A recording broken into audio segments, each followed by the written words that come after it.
मां शारदा। मैं पंडित विनोद मिश्रा ज्योतिष और हस्तरेखा के इस कार्यक्रम में आपका स्वागत करता हूं। आज का विषय है अनामिका उंगली, सूर्य की उंगली। पिछले वीडियो में हमने शनि उंगली पे विस्तृत रूप से चर्चा किया था और प्रकाश डाला था, और आज हम अनामिका उंगली के बारे में चर्चा करेंगे, प्रकाश डालेंगे। सूर्य ग्रहों का राजा है और ज्योतिष के साथ साथ हस्तरेखा विज्ञान में भी सूर्य को बहुत महत्वता दी गई है। हम भगवान की पूजा करते हैं, तिलक करते हैं, इसी उंगली से करते हैं। और शादी विवाह में भी जब हम रिंग पहनते हैं या पहनाई जाती है तो इसी उंगली में पहनाई जाती है। इसी से इसकी महत्वता का पता चल जाता है। अंग्रेजी में इस उंगली को रिंग ऑफ अपोलो भी कहते हैं, क्योंकि इसके मूल में सूर्य का स्थान होता है। सामान्यतः यह उंगली मध्यमा उंगली से छोटी होती है, परंतु तर्जनी उंगली से कुछ लंबी होती है, और कुछ हाथों में अपवाद भी देखा गया है।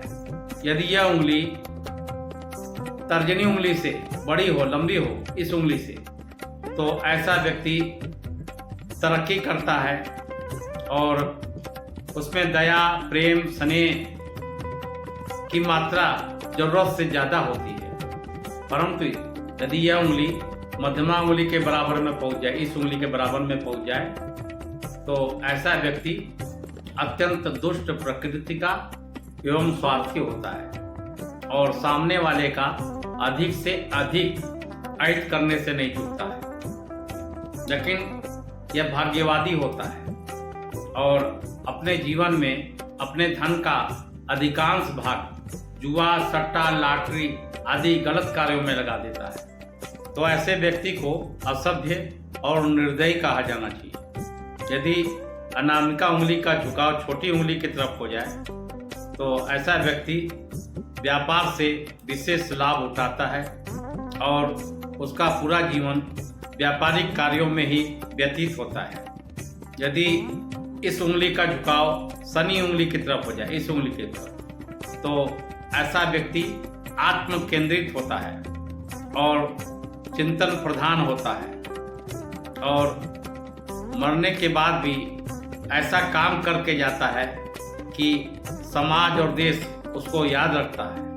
यदि यह उंगली छोटी हो तो ऐसा व्यक्ति कलाकृति के माध्यम से, चित्रों के माध्यम से और पुराने वस्तु से धन संचय कर लेता है। यदि अनामिका उंगली का अगला भाग, इसका ऊपर वाला भाग सिरा नुकीला हो, तो ऐसा व्यक्ति उच्च श्रेणी का संगीतज्ञ एवं चित्रकार होता है। यदि आगे का भाग वर्गाकार हो, चौकोर हो, तो ऐसा व्यक्ति कला के माध्यम से धन और यश दोनों कमा लेता है। और यदि अगला भाग चपटा हो, दबा हुआ हो, तो ऐसा व्यक्ति की रुचि विशेष रूप से इतिहास में होता है और ऐसा व्यक्ति उस पर सफलता प्राप्त कर लेता है। यदि पहला पर लंबा हो तो उस व्यक्ति की कलात्मक रुचि विशेष रूप से होती है और उसका झुकाव भी कला की तरफ होता है।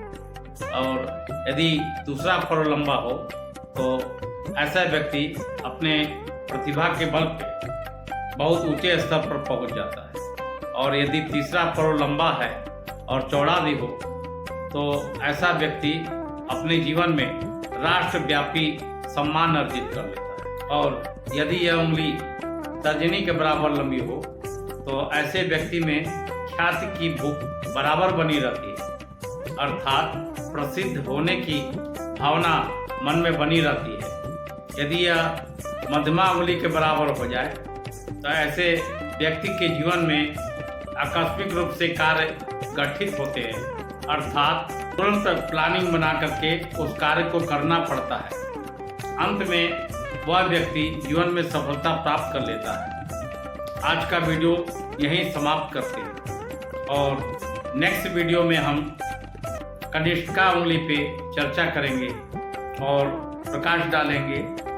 और आपसे निवेदन है कि अभी तक आपने हमारे चैनल को सब्सक्राइब नहीं किया है तो सब्सक्राइब करें और नोटिफिकेशन में जा कर के बेल आइकन बटन को दबाएं, और जिससे कि हमारा जो भी वीडियो है वो आप तक पहुंच जाए। आप लाइक करें, शेयर करें, कमेंट्स करें और कमेंट्स में जय मां शारदा लिखना न भूलें। आप सब लोग मस्त रहें, खुश रहें, प्रसन्न रहें। धन्यवाद। जय मां शारदा।